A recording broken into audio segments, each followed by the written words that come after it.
Welcome to another episode of the brand called You, a podcast and podcast show that brings you leadership lessons, knowledge, experience, and wisdom from thousands of successful individuals from around the world. I'm your host, Ashutosh Garg, and today I'm delighted to welcome an accomplished marketer talking to us for a second time from India, Mr. Atul Raja. Atul, welcome to the show. Hi, Ashutosh. It's a pleasure to be with you once again. Thank you.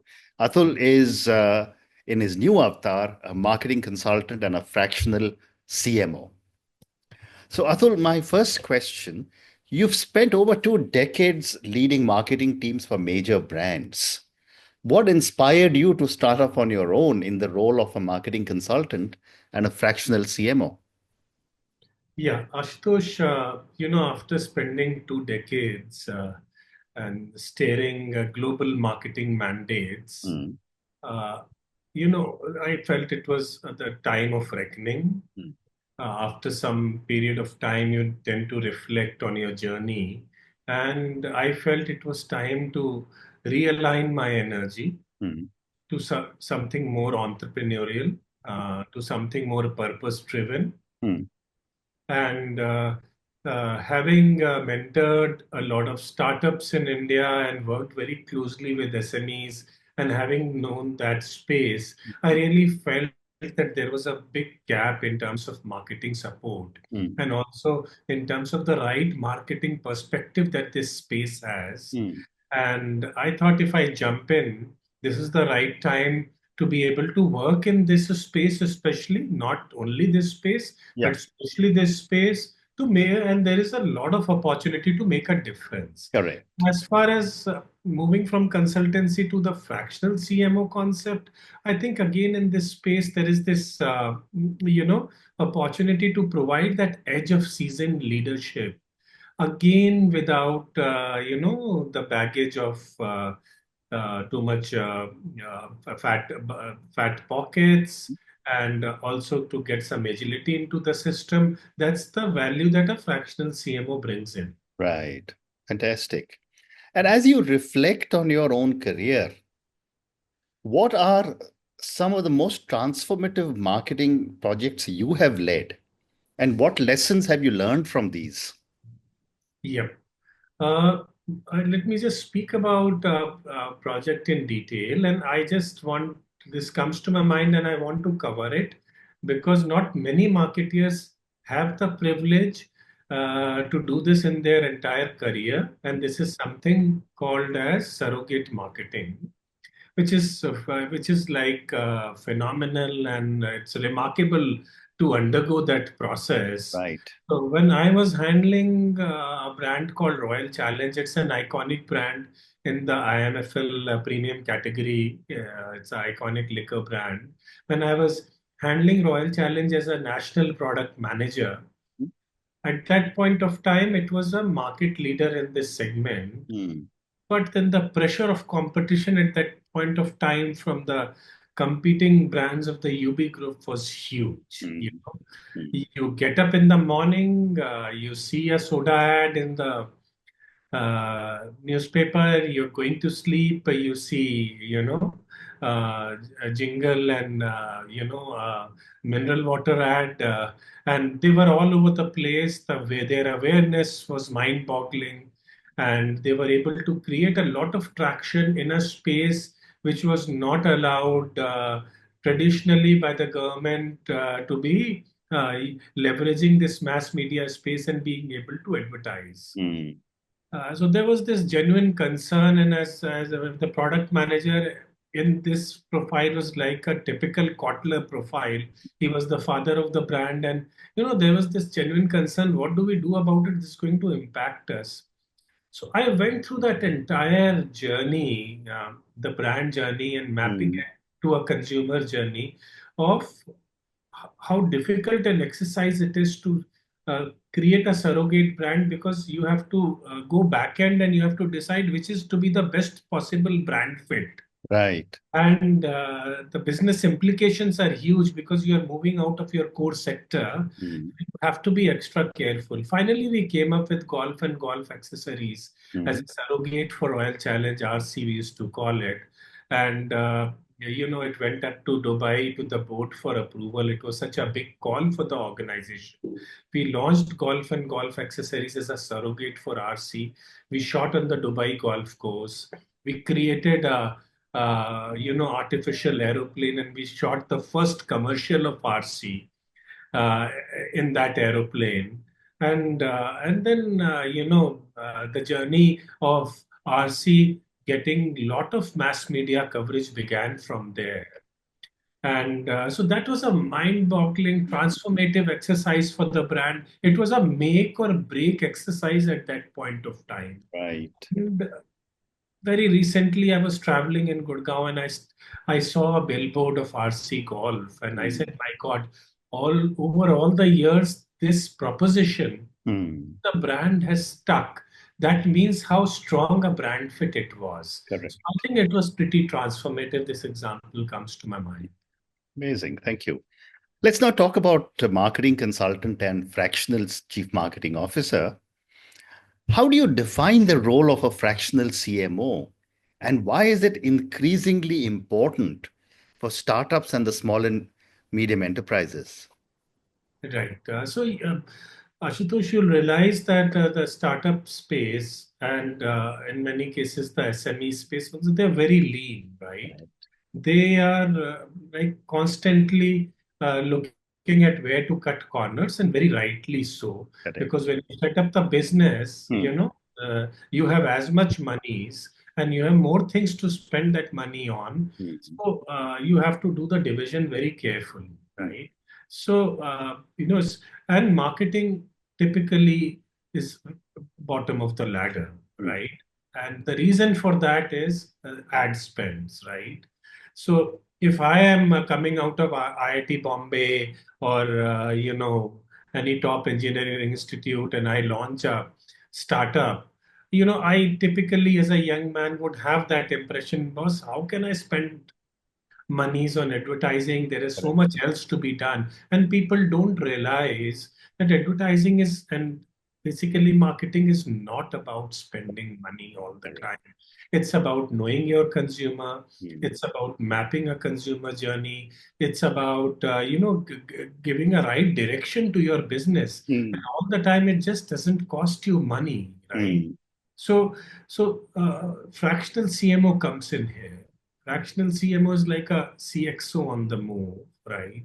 As I said, he gives you that strategic leadership edge Hmm. without any fat purse, with a lot of agility, right?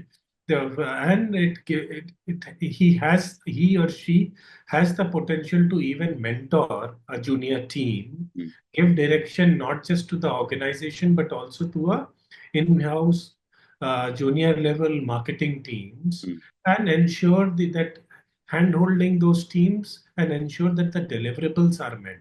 So Hmm. it's a win-win exercise if Right. you get a strategic leader who is largely invested in your organization Hmm. to help your business grow, but not fully invested at a Right. much lower cost Hmm. and with great degree of agility. Hmm. So Well said. that's the importance of a fractional CMO. Very well said. Thank you. And based on all the work that you have done with so many organizations, what, in your view, are some of the most common mistakes businesses make when Right. they undervalue branding and marketing during their growth phase? Right. So marketing typically is seen, and this is experiential, what I'm telling you, it is seen as a last mile function in many organizations, Right. right? And it's a critical mistake. The world has evolved, functions have evolved, marketing has evolved, but still, especially a lot of promoters are looking at marketing as a last mile function. Sab kuch ho gaya, everything is done, now let's go to marketing to implement it, right? So last mile, I mean implementational function. Hmm. By last mile, I mean, okay, now everything is done. Now let's bring in marketing to support the sales, Hmm. right? So it is a grave mistake. People do it at their own peril. They don't leverage the potential of marketing, Hmm. right? Marketing is actually the core of your business model. Mm. And if you don't look at it like that, it's a great mistake. To all the folks listening right now, Mm. marketing is foundational, it is not a luxury, right? I think that is the message I want to give. So that's mistake number one.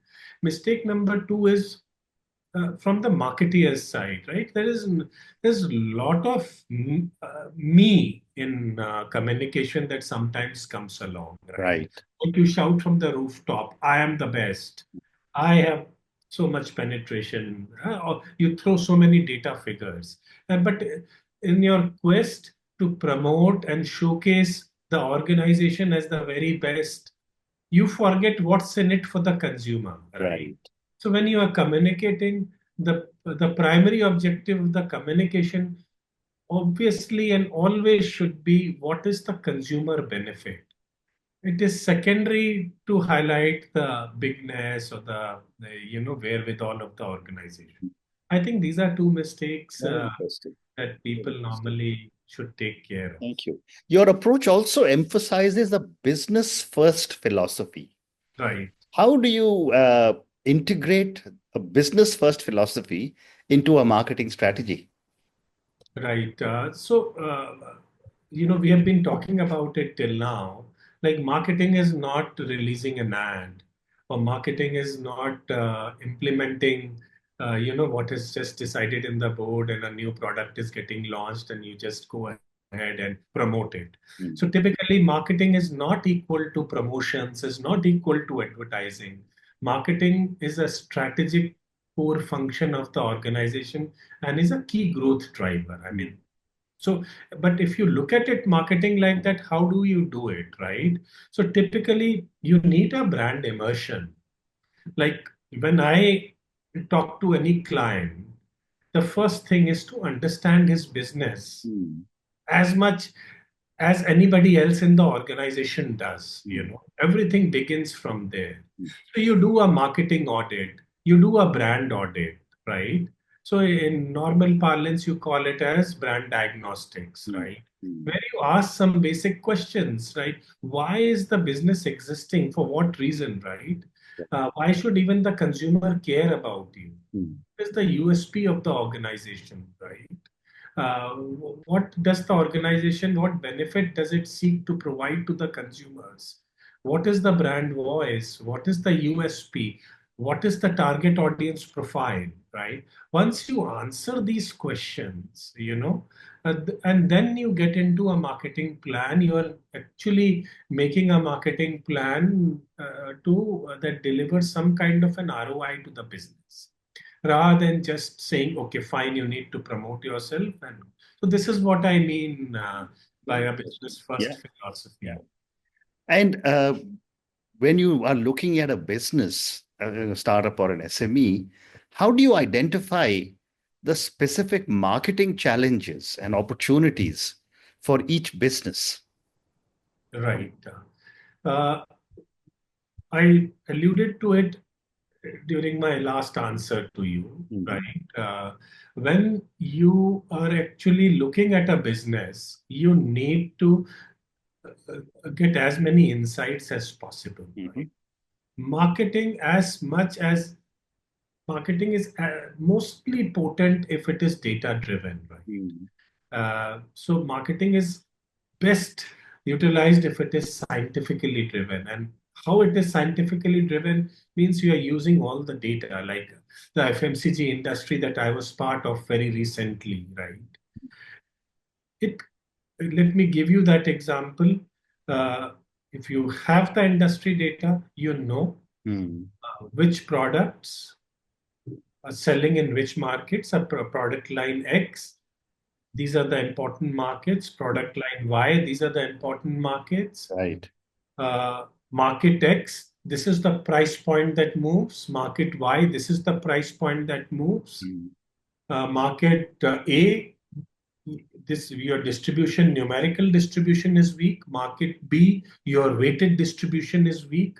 So you identify, if you study the data, if you have data insights, you can break it up easily into opportunities and challenges, right? Mhm. And it is both opportunities and challenges that complement each other beautifully, that help you make a market plan, Mm. right? If you are making a market plan to increase market share or distribution share, it's both the challenges and the opportunities that really help you do it. Very interesting. Very interesting. In a crowded marketplace, how do you help businesses to differentiate their brands effectively? And you did give me one interesting, story from the alcohol business. Yes. Yeah. So, there will be examples, but I use a mantra. It's called as the 4C brand mantra. Hmm. Right? C number one is for clarity, where you need a great in-depth understanding Yeah. of what is your target audience, what is the USP, and other elements of the business. Uh, C number two is courage. Mm. You need to have the courage to Yeah. put up a contrarian point of view, Correct. uh, which can be transformational. And, contrarian point of view is not easy to put across all Mm. the time. You may be in a minority, Mm. but then it throws up a lot of debates. Right. Right? So a lot of business differentiators come up from there. uh, and then you yourself are actually differentiating by something called as C number three, which we call as compress, right? Mm. Which is how brief you are in your articulation, uh, Mm. right? Mm. That is, you present yourself as a professional when you presenting your differentiation right as a laser sharp point of view, right? Correct. Mm. So brevity sometimes speaks volumes, right? Right. So that is the approach that you need to take.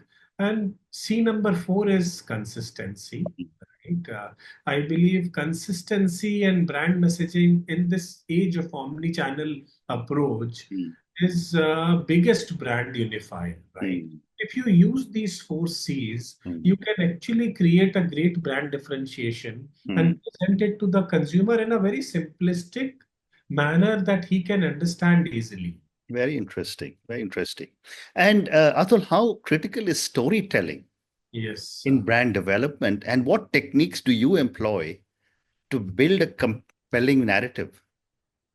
See, storytelling is the soul of modern branding. If you ask me, it is the biggest differentiator in marketing communications Mm. today. 2 3 years back, if you ask the same question, it was that would come the answer that it is the emotions. How Mm. do you bring emotions into it? But Yeah. all that is past now. Storytelling is the biggest differentiator today. I was part of a panel very Mm. recently in Delhi where this was the subject, and senior people were debating this, how important it is, and everybody agreed that this is the most important thing because it humanizes your value prop and it builds emotional resonance. So, and why it has become so critical today? I mean, you see the content. There's so much of content floating around today. Mm. Social media has exploded, right? There is so much clutter. And, so what's as a result of that, the consumer, his attention span is hugely decreased. Mm. As a result of that, how do you engage? Mm. Engagement becomes very important. As Mm. a result of that, the best possible engagement is actually to create a connect with him. And the Right. best way to create that connect is through storytelling. Mm. That's why it has become so critical. Uh, Right. like I go to any organization today, they won't talk about what are you doing with the brand. Mm. They'll ask you what's your brand story, right? So this is like how important storytelling has become. It Mm. has become a key tool for marketing today, Right. and Right. it is beautifully complementing the digital media that has exploded post the pandemic. Correct. Techniques are very simple. If Mm. you ask me, one is you have, in storytelling you have to be uh, as authentic as possible, as to be able to relate Mm. to the consumers. Mm. And today's world is all about viral content, right? Mm. Mm, But then virality and authenticity are two different opposite sides of the same coin. So mm, how do you balance virality and authenticity? mm. That is why this point has become so important. The second is to create a deal of anticipation, Right, curiosity, right? That's key to storytelling. right. Third is how do you create that magic in the very first few seconds? Mm, Grab the attention in the very few seconds. mm, Fourth is use data-based storytelling. mm, That way, you can uh, basically customize your story mm. using the hyper personalization data insights that come from various consumer data available to you. So Well you are said. making it doubly sure that your story is actually resonating with the consumers. And finally, fifth one is native media, yeah, because like the content has exploded, various media has also exploded. So how do you tweak your story native to different media? So if you do these five things, I think your storytelling campaigns can do well. Response. Atul, I have time for two more questions. My next question is, how do you ensure marketing solutions remain cost effective for businesses, especially when they have such tight budgets? Right. Uh, so this is a difficult question. If there was a perfect answer to this question, I mean, everybody may have a lean budget today, but there are certain SOPs here that marketers use. One is leverage your own media to the fullest. There is this tendency, and we have this tendency in day-to-day life also. If you have a car, the other person's car is much better. Mm, So you don't tend to look inwards, right? mm, So similarly, leverage your own media. By I say leverage your own social handles, leverage your own websites, mm, right? And utilize, the organic traffic and your marketing techniques. So that becomes much more cost effective. Second is use smart content. Or when I say smart content, I mean content that can be repurposed easily. mm. So you're not spending too much of bandwidth, too much on cost. And I'm saying this is because content marketing is coming out in a very big way. It Right. can be very costly. So use content very smartly, and so that you can repurpose it across various channels. Third is use your, there are a lot of open source marketing automation tools available. Mm, And there are paid ones also. Within paid, there are two categories. One are very expensive, and one are, it doesn't matter too much to your advertising or marketing budget. So mm, start using those tools, mm, right? Then run targeted campaigns. So that becomes, the wastage factor becomes very less. And finally, this influencer marketing thing is very important when it comes to cost savings, because if you go to big influencers, it can be very expensive. So look at what we call as nano influencers, look at what we call as micro influencers, where at a nominal cost they can give you a thousands worth of reach, whereas a very huge lakhs worth of cost, you will get few lakhs worth of reach. So mm. build up your influencer marketing efforts through nano and micro influencers, and use affiliate marketing with influencers. By affiliate marketing, I mean you pay as you spend, Mm. right? So you pay them Right. as you get some revenue out of your efforts. So Mm. these are some of the things that can help Very optimize your interesting. costs and Great spend. response. Great response. And my last question for you, and this is for all my viewers and listeners. Can you tell us about a story, scenario, or a brand where you turned it around because of your own strategies into a growth success story? Right. So I'll give you an example, something very similar to what you're looking for, maybe not exactly. Yeah. Uh, I used to years back handle a brand called VSOP Show. In South, brandies are very, prominent, and the consumption is much higher in the South. And I'm giving you this example because there is a great learning here, and it touches upon some of the original things that we discussed in this podcast. So this was a brand that used to sell mainly in Kerala, South Indian state. And, the brand was going like sliding down at a hurricane pace. And, there was this situation. Normally, people have answers. If they don't have answers, they have some ideas. But this was a situation where nobody has any idea as to what's happening. So I was based in Mumbai. So I traveled from Mumbai to Kerala just to understand what's happening, because even the sales team couldn't give any answer. So I went to all the bars in Kerala and at least the major towns, and I talked to all the bartenders. I talked to all the drunk customers, and I came back with a very strange feedback that once the consumers started having, the regular consumers, the brandy, they had a very caustic or a burning taste in their throat. And it turned out to be a product related issue. And the manufacturing team, despite their reservations, really struggled to fix the problem, right? And finally the problem was fixed. The brand grew up the ladder. It was a market leader in that space. And then it went down the ladder, I said. It achieved market leadership once again. Now, why I'm giving you this example? For a marketeer, it's very easy to sit in the boardroom or even to look at data on an Excel file and strategize. Something that I have assiduously followed throughout my career. First, I go out in the market, whichever sector, to understand. I never take any feedback given in office on the face its face value, and the learnings are phenomenal, right?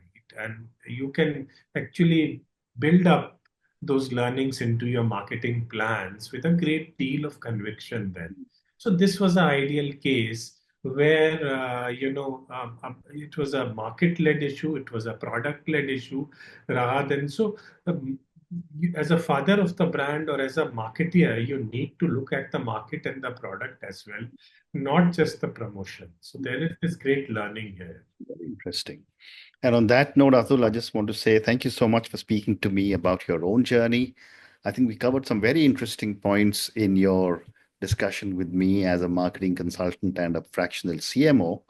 I think what you have said are so, it's so important for small companies, startups to get the benefit of uh, wisdom and learnings on marketing strategy from people like yourselves. Thank you for speaking to me about different aspects of marketing, the challenges they face, and all the potential that exists. Thank you again, and good luck to you. Thank you. Thank you for listening to the Brand Called You videocast and podcast, a platform that brings you knowledge, experience, and wisdom of hundreds of successful individuals from around the world. Do visit our website www.tbcy.in to watch and listen to the stories of many more individuals. You can also follow us on YouTube, Facebook, Instagram, and Twitter. Just search for the Brand Called You.